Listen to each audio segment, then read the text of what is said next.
최근 서브컬처 게임에 대한 소식을 많이 전해드렸었는데요. 바로 이전 영상에서 부천 BJ 세자의 출소 소식을 전해드린 겸 대형 신작 게임인 카제나 출시 이전까지 많은 분들의 도파민이 되어주던 신테일의 근황에 대해 전해드릴까 합니다. 최근 신테일은 지검장 출신 등 고위직 전관이 포함된 무려 8명의 호화 변호인단을 선임하며 구속을 풀어달라는 보석을 청구했으나 법원으로부터 기각되었다는 소식이 전해지면서 앞으로도 구치소에서 재판의 선고가 나올 때까지 구속 상태로 수사를 받아야 하는 처지가 되었는데요.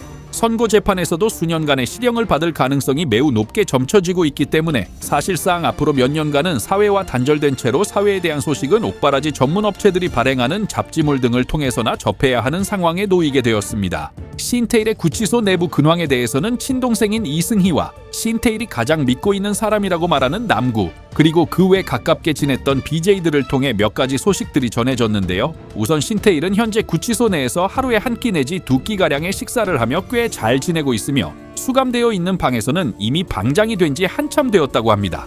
들리는 말로는 신테일이 단기간에 구치소에서 방장이 될 수 있었던 이유가 방 인원들에게 필요한 물품, 즉 영치금 등을 통해 금전적인 대가를 제공하는 조건이 있었기 때문이라는 이야기도 나오고 있는데요. 또한 방 안에서는 시간을 깨기 위해 방송하면서 생긴 썰들을 풀어주고 있다고 하니 밖에서나 안에서나 사람들의 관심을 끄는 광대가 되어 있는 건 마찬가지인 것 같다는 생각이 듭니다. 돌이켜보면 신테일의 첫 번째 고발 사건이었던 윤아 사건에 대해 경찰이 출석 요구를 했었으나 신테일은 이에 불응하다 긴급 체포로 체포되어 사전 구속이 되었고, 그간 방송에서 쌓아온 이른바 업보스택이 터지면서 여러 사건들이 순식간에 병합되어 장기징역형이 선고될 위기에 처했을 뿐만 아니라 심지어 그 방송을 시청하고 후원하던 후원자들까지 실제 경찰 조사를 받게 되는 상황에 이르게 되었는데요. 당연히 신테일 본인도 페라리까지 구입하고 퇴근방으로 매일 수백만 원씩 수익을 올리면서 본인의 집을 마련하기 위해 계약금까지 걸어둔 상황에 구속이 된 거라 하루빨리 구치소에서 나가고 싶었을 텐데 법원은 이러한 신테일의 보석 청구를 단칼에 기각시켜버렸습니다.